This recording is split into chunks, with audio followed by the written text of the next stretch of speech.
De esas frases que conocemos, creo yo, les he dicho, hay frases que conocemos que han salido de la iglesia, o sea, que no se reducen en la iglesia.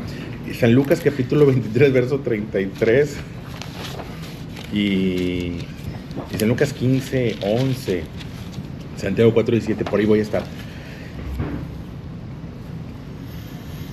Una frase que le digo, son frases conocidas. Yo creo que a lo mejor un poquito fuera de contexto y tal vez un poquito forzadas, tal vez a lo mejor hasta mal interpretadas, me puedo equivocar. Se ha dicho mucho al respecto, pero creo que cuando algo le buscas, como que ya nos perdimos. No debiera ser así. Voy a partir de una idea que ya les he dicho, un punto. Pecar es errar, pecar es fallar, eso es pecar. En una definición muy simplista, quiero aclarar. Una definición muy simple es: pecar es fallar, pero fallar conforme a qué, porque tiene que haber una referencia. Sí, si yo tomo una flecha y lanzo esa flecha, y esa flecha va y da, y acerté, pero acerté conforme a qué. Si solo es una pared blanca, imagínate un lienzo blanco, solo es una pared blanca, y tú lanzas la flecha y la flecha llega y ensartas, ya, lo logré. Bueno, es que no hay una referencia. Si no se acerca alguien y pone un target, imagínate esas olimpiadas, el momento del tiro al blanco con la flecha, y solo hay una pared blanca, pues todo el mundo está aventando y todo el mundo está acertando y todo el mundo lo logró. Y no, hay una referencia. Se pone un target, se pone una diana, creo que le llaman, se pone un elemento ahí y se pone una referencia y se especifica muy claramente, este es el punto. Y entonces acertar es dar en el blanco conforme a la referencia del blanco. De otra manera, no. ¿Cómo sé si lo estoy haciendo bien? ¿Cómo sé si lo estoy haciendo mal? En mi opinión lo estoy haciendo bien. Dice la palabra de Dios que de pronto somos sabios en nuestra propia opinión. En mi propia opinión yo no cometo errores. Yo solamente le dije lo que le quería decir. Y además necesitaba escuchar. ¿Y quién te dijo a ti si lo necesitaba escuchar? Si lo debías decir. ¿Quién te dijo? Si no hay una referencia. Por eso dice la Biblia: lámpara es a mis pies tu palabra y lumbrera mi camino. Porque en un momento dado, lo que se vuelve referencia para saber si algo es acertado o desacertado, no es mi propia opinión, o al menos si la opinión me la formé por mí mismo, o la opinión está comparada o inspirada o referenciada en la palabra de Dios. Entonces, pecar es errar. ¿Errar conforme a qué? Errar conforme a la referencia, a lo señalado en la palabra de Dios, a lo que es correcto y lo que es incorrecto, lo que se debe y lo que no se debe hacer. Esto es pecado, matar es pecado. Bueno, asesinar es pecado. Deshonrar es pecado, no honrar a los padres es pecado. El acierto es honrar a los padres. El desacierto es no honrar a los padres. Eso es lo acertado, palabra de Dios. Y en esa realidad hay quien comete errores o pecamos sin saber que estamos pecando, porque es cierto. No todos nos damos cuenta. Si nunca he leído la Biblia, aunque la palabra de Dios dice que Dios grabó la ley en nuestros corazones, que de alguna manera hay un conocimiento aquí adentro acerca de lo correcto y lo incorrecto, que todos tenemos algún tipo de información grabada en nuestros corazones como referencia, pero vamos a pensar que no sabemos lo que hacemos, y quiero hablar de esa frase. San Lucas capítulo 23, verso 33, en el momento de la crucifixión del Señor Jesús, ese momento donde el Señor Jesús ya fue arrestado, torturado, maltratado, escupido, en fin, puesto una corona, y ya lo pusieron en una cruz, ya clavaron sus manos a la cruz y ya lo tienen ahí levantado. En ese momento se da esta frase. Dice: cuando llegaron al lugar llamado de la calavera, le crucificaron allí, y a los malhechores, uno a la derecha y otro a la izquierda. Y Jesús decía: Padre, perdónalos porque no saben lo que hacen. Pareciera que solamente lo dijo una vez. Sin embargo, dice ahí, y Jesús decía. Yo no sé si es algo que solamente mencionó una sola vez, o fue algo que estuvo repitiendo. Padre, perdónalos porque no saben lo que hacen. Ya bueno, viene la narrativa. Repartieron entre sí sus vestidos, echaron suertes. El pueblo que estaba mirando y a unos gobernantes se burlaban de él, diciendo: a otro salvó, a sí mismo no se podía salvar. Habla que los escarnecían, se burlaban, y bueno, conocemos la historia, lo que nos han contado. Pero está esa frase: perdónalos porque no saben lo que hacen. Y es que de verdad yo creo que no saben lo que hacían, porque en ocasiones pecas sin darte cuenta que estás pecando. No sabían que estaban matando al Hijo de Dios. No lo sabían. No sabían que estaban llevando a cabo el asesinato del Hijo de Dios, no lo sabían. Para ellos, digo, muchos, era turba, era entretenimiento, no había Netflix, era circo, era llegar y además la muchedumbre había gritado, mátenlo, mátenlo, ¿qué hizo? ¿Quién es? ¿Quién sabe? Pero mátenlo. Gritaron y solicitaron y pidieron que se llevara a cabo el asesinato. Estaban cometiendo un error y no sabían que estaba cometiendo un error. Sí, sé, que era necesario que el hijo, de acuerdo, eso sí lo sé, pero vamos a dejarlo por un lado. En el momento que buscaron, que provocaron y que promovieron la muerte del Señor Jesús, no sabían que estaban tomando una decisión equivocada. Y sin embargo el Señor dice, bueno, perdónalos porque no saben lo que hacen. Frase, perdónalos porque no saben lo que hacen, no sabían lo que estaban llevando a cabo. ¿Y saben qué? Los perdonó. ¡Qué padre! ¿Se sintieron bien? ¿Se soluciona con el perdón? Ahí mismo en el 44, cuando era la hora sexta, hubo tinieblas sobre toda la tierra hasta la hora novena. Y el sol se oscureció y el velo del templo se rasgó por la mitad. Entonces Jesús, clamando a gran voz, dijo, Padre, en tus manos encomiendo mi espíritu. Y habiendo dicho esto, expiró. Cuando el centurión vio lo que había acontecido, dio gloria a Dios diciendo, verdaderamente, este hombre era justo. Y toda la multitud de los que estaban presentes en ese espectáculo, viendo lo que había acontecido, se volvían golpeándose el pecho. ¿Pero por qué? Si ya te perdonaron. Ya te perdonaron. ¿Que la historia no termina con el perdón? Pues parece que no. Porque si bien es cierto que el perdón es valioso, y no lo reduzco, que el perdón es la oportunidad de volver a construir una amistad con Dios, porque el pecado me enemista, pecar es errar, y errar, desacertar me enemista. No hay forma de que si alguien llegue y maltrata a mis hijos, luego pretenda tener una amistad conmigo o pedirme algo. No es posible, y no es porque yo sea humano y Dios sea Dios, no, esto es real. Y bueno, perdóname, es la oportunidad para reconstruir, pero las consecuencias ahí están. A veces perdemos de vista. Creo que le hemos dado un lugar preponderante al perdón, y no que no lo tenga, pero no termina la historia. Entonces, confundidos, efectivamente no sabían lo que hacían, pero no significa que no hubieran tenido consecuencias, no significa que no se vayan a sentir mal, no significa que no vayan a cargar con la culpa, porque en un momento el perdón llega, pues sí, pero la culpa ahí se queda, porque Dios no pone culpas. A veces las culpas no las ponemos nosotros, o la culpa la pone alguien más, o la propia conciencia está ahí señalándonos lo que hicimos. Y a veces es un proceso. Yo ya fui perdonado por Dios, pero aún así la consecuencia ahí está. Estaban perdonados, pero no se sentían bien. El perdón quitó la enemistad, pero no se sentían bien.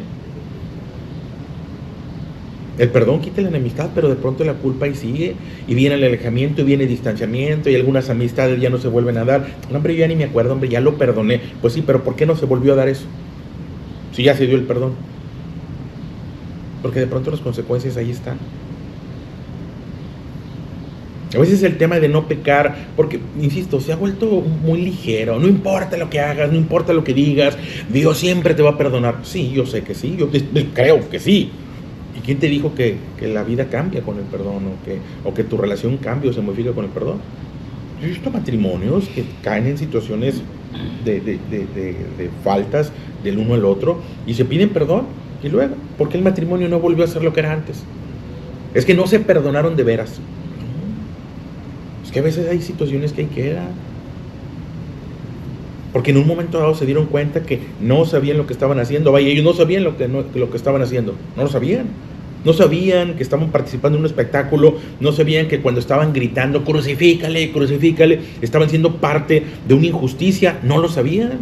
Como yo de pronto no me doy cuenta que estoy siendo parte de alguna injusticia. Llego cansado y mis hijos, mira, ya no sé, yo lo único que sé, y ahí imparto mi justicia a mi modo. Y de pronto sin conocimiento. Una justicia dictada por el hambre, el coraje, la frustración, y ya. Pues no sé lo que estoy haciendo. Y en el no saber, no significa que no vaya a haber consecuencias. No sabía. Ah, bueno, está bueno. Pues viene un perdón, pero la consecuencia sigue. David no sabía lo que estaba haciendo cuando se asomó por la ventana, que no se debía asomar. No sabía lo que iba a ocurrir. Y eso es a lo que voy. No sabemos las consecuencias. Primero, no sabemos si la decisión que estamos tomando es correcta o incorrecta. Si no la filtramos y la confirmamos a través de la palabra de Dios, a través de buenos consejeros, no sabes si es buena o mala. Ahí parecía una excelente, políticamente hablando, una excelente decisión. Es mejor que un hombre perezca y no que el todo pueblo perezca con ellos.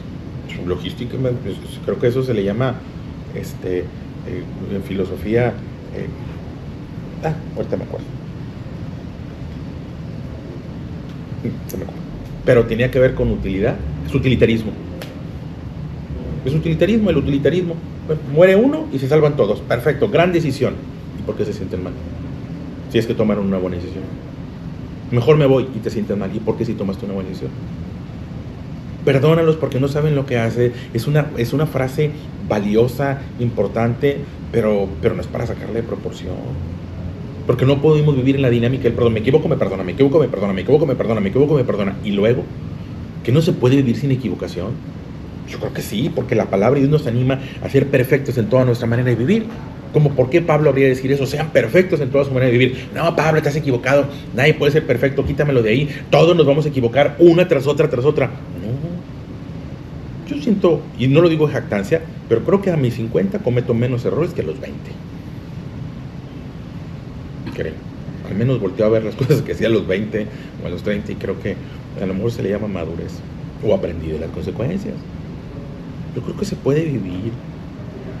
Sí, me llegó a pasar por la cabeza en los primeros 2 o 3 años de casado el salirme, el irme, el buscar a un abogado. Ya no. Por todo lo contrario, ante la no, ahorita lo arreglamos, que no crezca, que no. Se puede vivir sin pecado. ¿No debiera yo necesitar la expresión del Señor Jesús? Perdónalos porque no saben lo que hacen. Cuando perfectamente puedo saber lo que estoy haciendo. Insisto, yo creo que no sabemos. En Lucas capítulo 15, y digo, no lo leo por encima porque es una historia que ya conocen. Lucas capítulo 15, una parábola también dijo, un hombre tenía 2 hijos, y el menor de ellos dijo a su padre, Padre, dame la parte de los bienes que me corresponde, y le repartió los bienes. No muchos días después, juntándolo todo, el hijo menor se fue lejos a una provincia apartada, y allí desperdició sus bienes viviendo perdidamente. Y ve la historia y dice que en algún momento deseaba llenar su vientre de las algarrobas que comían los cerdos, pero nadie le daba. En algún momento pasa de estar en una situación de privilegio a una situación de escasez, una situación de abundancia a una situación de pobreza, y pobreza extrema, al punto que deseaba, su sueño era comer lo que comen los cerdos. Ese es su sueño. Pues definitivamente él no sabía lo que estaba haciendo. No sabía, cuando tomó la decisión, dame los bienes. Oye, ¿a dónde te va a llevar esa decisión? Me voy a ir a vivir lejanamente. No parecía una mala decisión, padrísimo, ¿no? Tienes recursos económicos y te vas a ir a vivir por tu cuenta. Suena muy padre. No sabía que estaba tomando la decisión que iba a provocar pobreza extrema y situación de escasez en su vida. Creo que es una constante para muchos. No saben lo que hacen.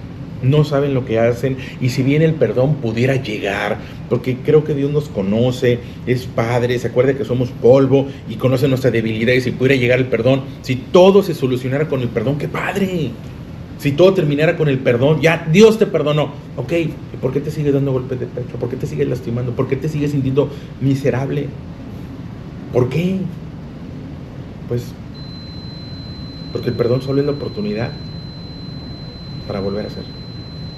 No le quito importancia, pero el perdón es el inicio de la solución, pero no es la solución completa.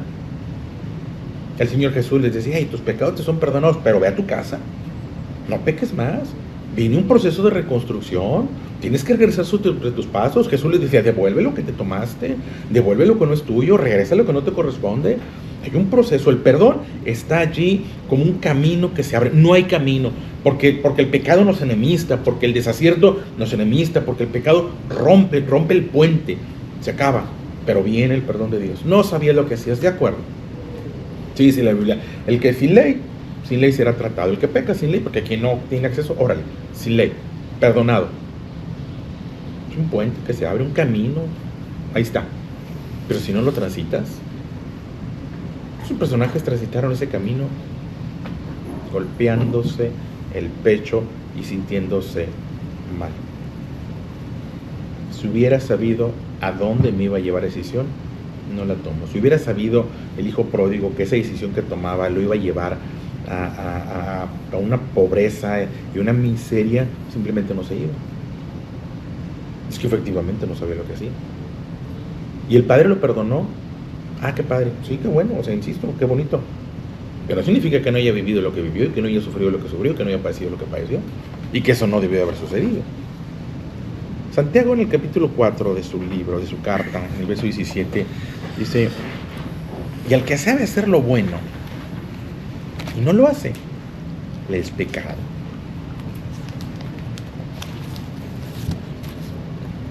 Que sabe hacer lo bueno. Porque bueno, ya tenemos ratito, algunos ya tenemos años, y aquí ya tiene menos, pues aquí ya tiene años. ¿Sabes hacer lo bueno? Ajá. ¿Y no lo haces? No, es pecado.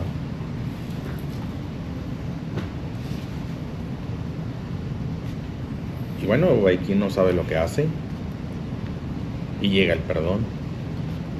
Pero ¿y si sí sabes lo que haces? ¿Y si sí sé lo que estoy haciendo? ¿Y si estoy maquinando para hacer? ¿Pudiera yo garantizarle el perdón de Dios al que sí sabe lo que está haciendo? Tengo mis reservas. Y sé que decir esto me puede funar. Pero si alguien sabe hacer lo correcto y no lo hace, no sé. Si alguien ya hizo vana la sangre de Cristo, porque la Biblia habla de hacer vana la sangre de Cristo. O sea, si me estoy dando cuenta que el no saber no me quita de pronto ese golpe de pecho.